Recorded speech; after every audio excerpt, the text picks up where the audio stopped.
Okay, Sprint Club sprint analysis. Let's go. Okay, this is Nathan. He's a high schooler. He sent in his video for a sprint analysis. Let's get right into it. So the first thing I notice is that they don't really have any lead in.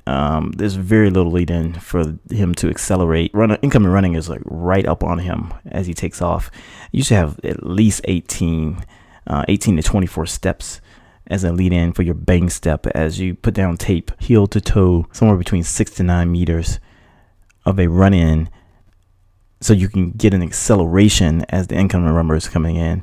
I mean, these guys are like right up on each other, so you don't have an opportunity to accelerate and get into a top speed, and that's just a relay no. See how these guys have a run in, and he's looking back. He's in an aggressive accelerative stance with a good shin angle.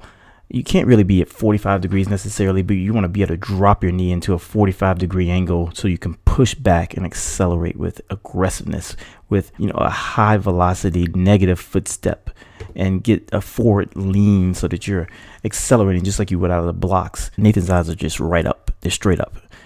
His body's straight up for the most part. He's got a little bit of lean, and he does get a little bit of an angle on the shin as he takes the first step. In general, you want to have your eyes down. You don't want to be bent at the waist, but you want your eyes down so you're accelerating. So this is looking at the shin angle and see how you're able to drop your shin. You want to be able to drop your shin, get a shin angle so you get negative foot speed, and you drop the foot. You're hammering the foot down right under center of mass so that you're able to accelerate. You got negative foot speed going backward, accelerating your body and center of mass forward. What's happening here is his shin angle is pretty much perpendicular, and that's just not going to work for a good acceleration. Without acceleration, you can't get to a maximum velocity.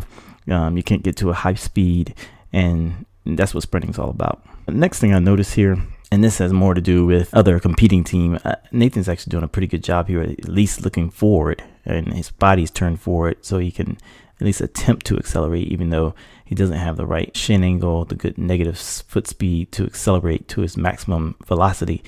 But this other runner, he's doing a 4x4 handoff, and that is not what you want to do in a 4x1. So this is a 4x1 handoff here.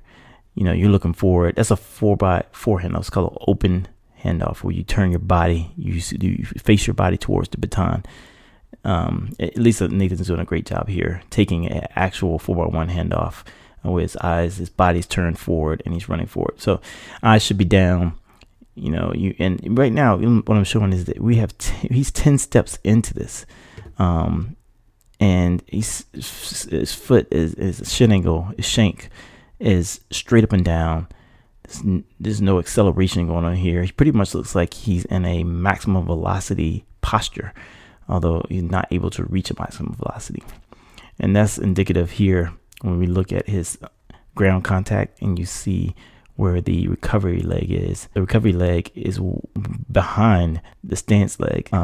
That's just showing that he's having a very poor recovery. And a lot of people will interpret that as, I need to pull my leg through. And while that's true to some extent, that's not actually what gives a good figure four. Pulling through is not what gives you that. It's actually the fact that you have great elasticity and stiffness off of the ground from your ground contact, and therefore you have a short ground contact time, and your recovery leg therefore comes back quicker. There's some interplay, as far as pulling the leg through. For the most part, this is not the case though, because you want to accentuate the force in the ground and not pulling your leg up. So what I mean by that is that you put your force, you whip down, there's a collision with the ground. Your foot and ankle complex has the stiffness and elasticity where you have a short ground contact time.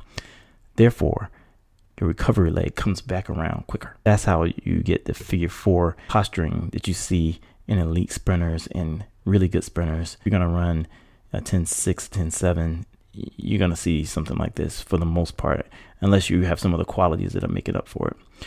Now, one thing I notice here is that later on, a few more steps in this, we are seeing a few of that figure four is in the stance leg, and we're seeing a good recovery. So you do have enough space to create some whip from the hip, some limb velocity that you need in order to at least generate some limb velocity for a good collision with the ground. At least with the arm movement here, is very, very limited.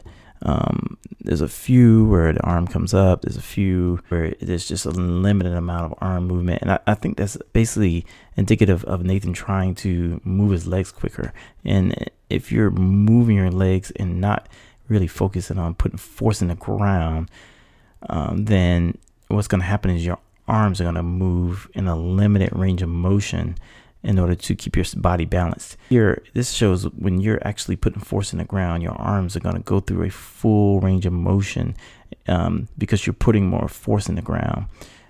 That's just the arms and the legs are going to sync up.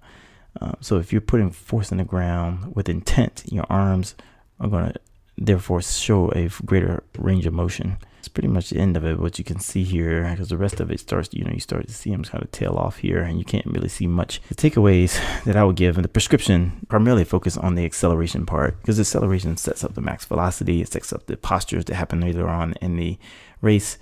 And Nathan, what I would suggest you do is really, you need to focus heavily on getting some sled pulls in. I mean, these are like 30-meter V sleds. That would be something that's going to be somewhere on the order of 25% body weight. It could be all the way up to like 35 to 40% body weight, depending on your ability to handle that type of weight. Most people it's going to be 25%, 20 to 25% for heavy 30-meter sleds. This is going to keep you in the correct posture, keep your eyes down, your chin angle at a 45-degree angle, pushing back with negative foot speed in order to place right on your center of mass, get your body moving forward. And then a lighter weight for the 60 meters, somewhere on the order of like 10% to 15% body weight. The other things that you can focus on is, hill sprints. These are, you can be a little bit longer. You want ideally, somewhere between a 15 to 30 degree hill. I know you can't really control how much a hill has an incline, so whatever works, 30 to 60, even up to 80 meters. And this is not something you want to do where you're just killing yourself and you're just building up a whole bunch of lactic acid.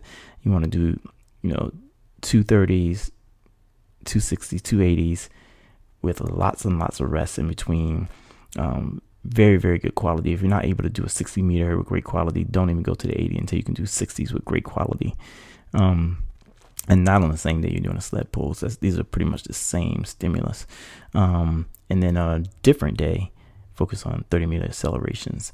And then 30-meter flies with a 30-meter run-in. So that you're working on 30 meters of maximum velocity. And that's after you've really gotten good at the accelerations first. Those will be my prescription.